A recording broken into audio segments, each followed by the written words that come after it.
Good evening, everyone. Thanks for coming.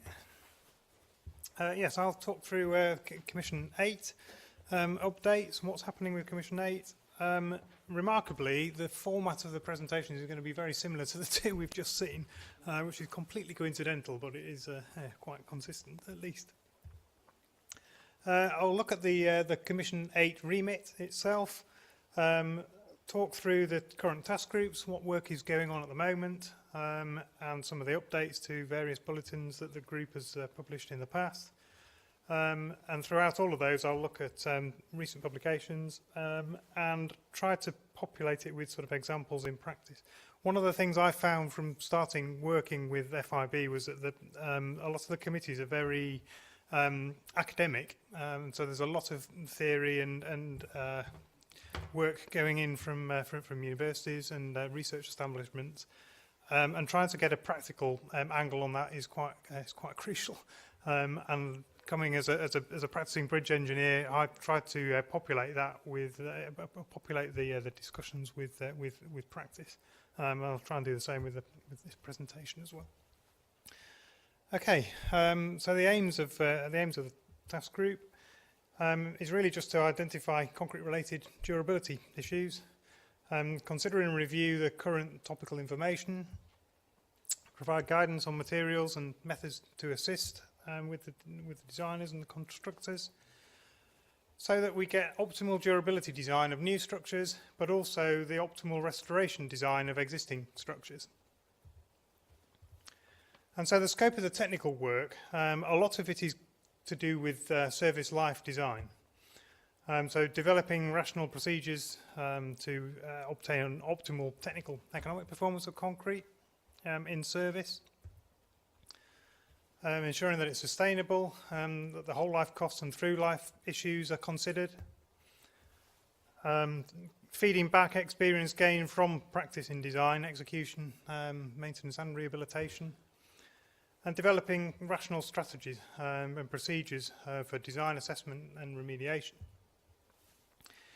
We also look at reviewing methods for the determination of inspection frequencies, and looking at methods to provide the optimal information for durability of marine structures as well is part of the group's remit. Looking at processes and procedures for initial planning and design stage, using perhaps slightly modified design parameters than are apparent in the national codes to date. Looking at how we can use improved materials and construction methods to improve durability, active and passive corrosion protection, and developing the concept of a durability limit state, which is defined there as the minimum acceptable value or performance of the maximum acceptable value of degradation of a reinforced concrete element under structural or structure under physical, chemical and biological loads.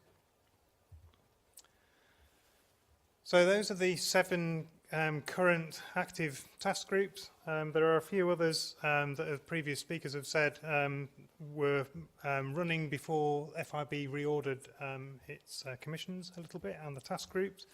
We'll talk a little bit about the others as well, and a little bit at the end about what work Commission 8 is feeding into the updates of the model code, or the new model code 2020.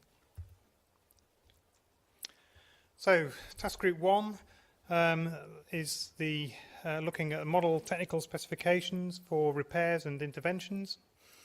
We're preparing an FIB technical report on model specification requirements specifically for repairs and interventions, and the aim is to publish that as a future FIB bulletin. It could eventually be taken forward as a guide to good practice. But the key thing about this particular task group is the guide is intended to be a how-to-do document rather than a design-orientated one. So very much a practical manual for specifying for longer durability. So the current draft is under development. It includes case studies. It's developed from a Norwegian approach that has a model technical specification already, and is then being revised a little bit to align with Eurocode conventions and terminology and design parameters. The aim of the work is to deliver model technical specifications for a range of different rehabilitation methods, each of them underpinned by their own unique principles. And so I've listed on the screen the topics and techniques currently being considered for inclusion into the work. I'm not going to read through all those. You can look at those and look at the recording afterwards. It will be available on the iStructE website and the FIB website at the end. And those topics are going to be preceded also by chapters covering the investigation of defective concrete, from inspection and testing to monitoring as well. But again, it's very much a how-to guide rather than a designing guide, which there's already quite a lot of design guides.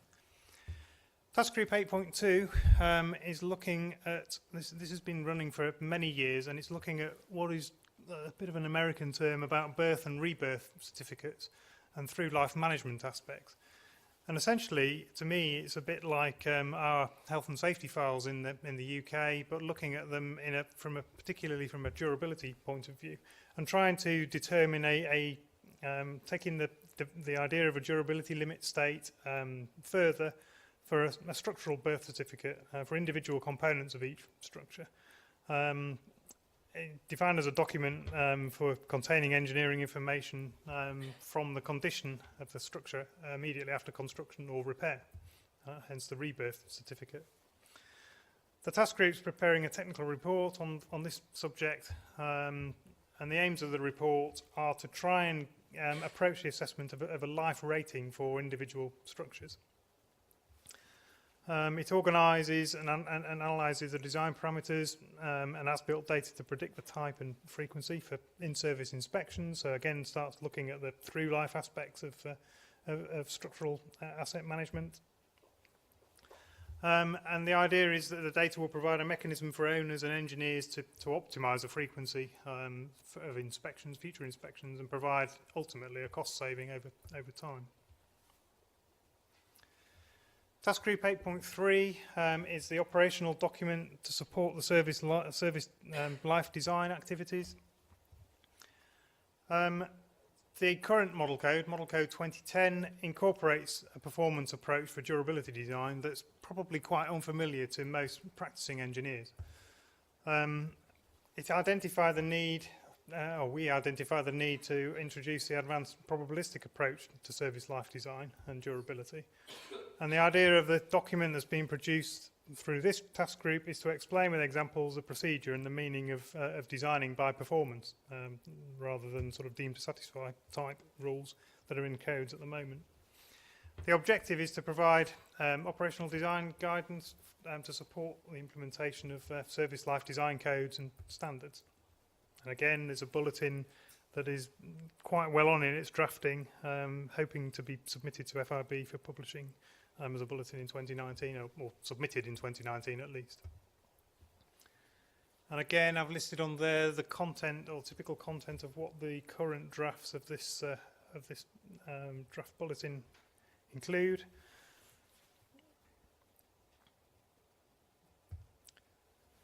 Task Group 8.4 is one that I'm more closely associated with. It's looking at life cycle cost, the design life and or the replacement cycle. And again, the aim of this task group is to produce a state-of-the-art report on life cycle costs, specifically related to durability issues. Looking at evaluating structures through the design life by considering various different cost models for replacement, rehabilitation, and user costs, and the costs to interrupting services for users. And to explore different maintenance strategies for asset management as well.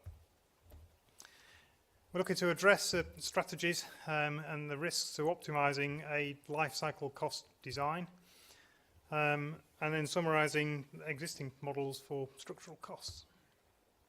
Looking to establish a flowchart for how to practically use life cycle cost analysis in design and rehabilitation, and providing examples and case studies with narratives and consequences. We want to provide awareness of life cycle costs to designers, owners, contractors, academia, financial institutions and engineers, so quite a wide audience, but doing it in an accessible manner. So again, the document is currently being drafted, hoping to be submitted again to FIB for publishing as a bulletin in mid this year. The report content has got a flowchart, as I've already said, for life cycle cost analyses. It's got examples and case studies of design strategies, including the sort of favoured strategies for various different types of client. It looks at a risk analysis covering costs and benefits, some of the identification of hazards or weak points in typical concrete durability of concrete design. And looking at how we can add value to the life cycle cost analysis, looking at those items listed there. It also references back to other relevant FIB documents, of which there are quite a lot. As a particular case study, we'll look at High Speed 2, which is currently on the way in the UK, as most of you hopefully are aware. For phase 1 alone, looking at the bridges and viaducts in the phase 1 route, which is the first route from London up to just north of Birmingham, shown in dark blue on the diagram. There are 72 viaducts, over 170 underbridges, which includes culverts and underpasses, and over 160 overbridges along the phase 1 route alone. So this offers plenty of scope to look at life cycle costs and how we, HS2 as a client, wants to approach the whole life cost and the life cycle design.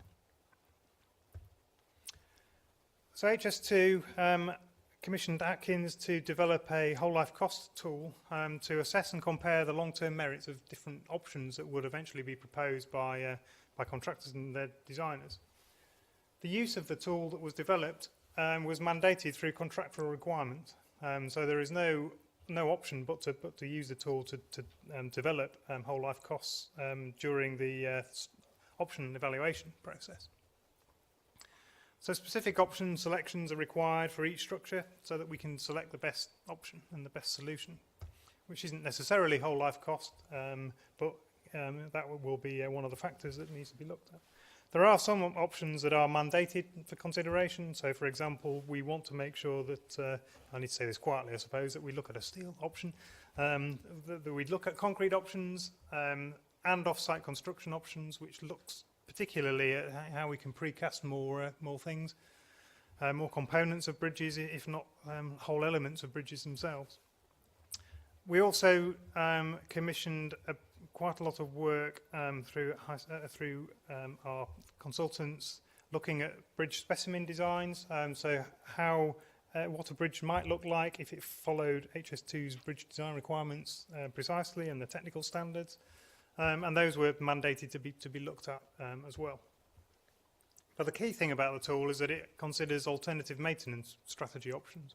So there are flags and toggles within the tool that means you can adjust from a planned preventative type of approach if you wanted to an HS2 bespoke approach, which essentially has earlier trigger levels for intervention. So looking at so the initiation of corrosion non-reinforcement, for example, rather than the development that current codes tend to steer you towards. The next few screenshots, that's a screenshot of the fairly basic input data. So the green cells in the spreadsheet are requiring input. So there's a couple of dozen cells for each option that you look at. Fairly minimal, and the idea is to try and keep it fairly high level, so that you can evaluate the benefits and the risks between different options fairly quickly. And the output comes in terms of undiscounted or discounted life cycle costs. It accounts for maintenance, renewals, replacements, inspections, and effects on users of the roads or the railway in this case. These weren't supposed to overlap quite like that, but the top dark diagram with the two lines on is, well, the whole of this example on the screen is it's illustrating the difference between two approaches for a generic type of viaduct. And it's the typical issue that we're grappling with on High Speed 2 and High Speed around the world at the moment, of whether to include rail expansion joints in your viaduct or whether to have more structural expansion joints. And there's a natural tension between the structural engineers that want to eliminate structural joints and the track engineers that want to eliminate rail expansion joints. Unfortunately, you can't very easily achieve both. So the top diagram is showing the different strategies between the similar generic bridge. The blue line shows no rail expansion joints and using structural expansion joints, and the orange line illustrates what the life cycle costs accumulated would be over 120 years for including rail expansion joints. And it illustrates quite well that the tension between a lower initial capital cost and a higher discounted whole life cost. So those are the sort of things that we need to include in these assessments. Task group 8.5 is looking at the durability of post-tension systems. Essentially, it's looking at an update to Bulletin 33 that was first published in 2005. When it was published, it was the durability of post-tension tendons, but the update now is recognising that it needs to reflect a wider application of systems rather than just tendons. It's looking at the advancement of tendon protection systems, including sort of pre-packaged grouts and wax systems. Slightly less relevant for bridges, maybe, which is my field, but certainly very important for buildings, especially the pre-packaged grouts. The working draft of this update is targeted for the middle of this year, and it's probably just about on track, I think, now, having had a bit of a lull. Task group 8.6, the calibration of code deemed to satisfy provision for durability. The objective of this task group is to give an overview of the current deemed to satisfy rules and the correspondent levels of reliability regarding durability. The intention is to suggest how the current deemed to satisfy rules can be improved. So it's looking at the background of the current rules and for various options of concrete mixes and different mixes specified for different service life situations. It also looks at the calibration of reliability levels provided by the current options, and is really just continuing the work that's building on the results that were published on the benchmarking exercise and that were part of Bulletin 76, published in 2015. Task group 8.7 is looking at the durability design of steel fibre reinforced concrete. So steel fibres are already supported in the current model code, but there is no particular limitations on durability. So the structural guidance codes for steel fibre reinforced concrete do exist, and they do provide some design data. And it's recognised that using SFRC could make things could be highly durable. But there are a few issues that the task group is looking to draw out and resolve. So steel fibres do corrode in some exposure conditions, and when the corrosion occurs, a very small loss of fibre thickness might lead to a significant loss of concrete performance. So that's a particular issue to address. The durable structures may not result in the right exposure classes due to lack of durability guidance in some conditions. And at best, the current codes really suggest the need for special provisions for exposure class 3 or higher without providing durability design methods in particular. So the draft report recovers a current literature review and research into the various rules around SFRC, but focused on the durability side of it rather than anything else.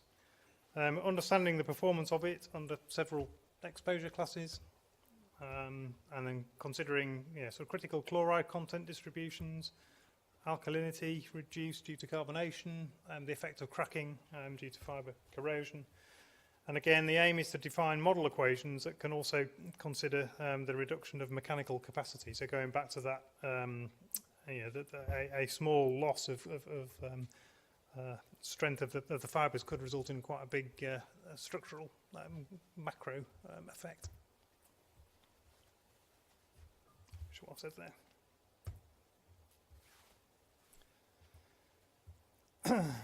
And again, the task group on SFRC that comes out of Commission 8 is specifically targeted to the service life design. Is looking at target reliabilities, looking at the risks and probabilities of exceeding the threshold, and the outline and the outcome is intended to be some new deemed to satisfy rules for steel fibre reinforced concrete. Again, the draft report is ready and has just started being reviewed through the Commission and wider. I mentioned that there are other or previous Commission 8 task groups, or when it was Commission 5 rather than Commission 8. These three, the deterioration mechanisms, steel reinforcement, or the durability side of things, offer steel reinforcement, and materials testing for exposure severity, durability of materials and structures. They're all, the working parties and the working groups have been maintained for the purpose of developing Model Code 2020, and they may be developed more specifically in the future. So at the moment they still exist, but they're really being drawn under the Model Code 2020 Commission. But we are still looking for people to participate in some of these groups, particularly Task Group 810. We don't have a specialist for galvanisation or for stainless steel. In fact, I still don't think we've got a convener, so that's going to struggle a little bit unless you've got any volunteers.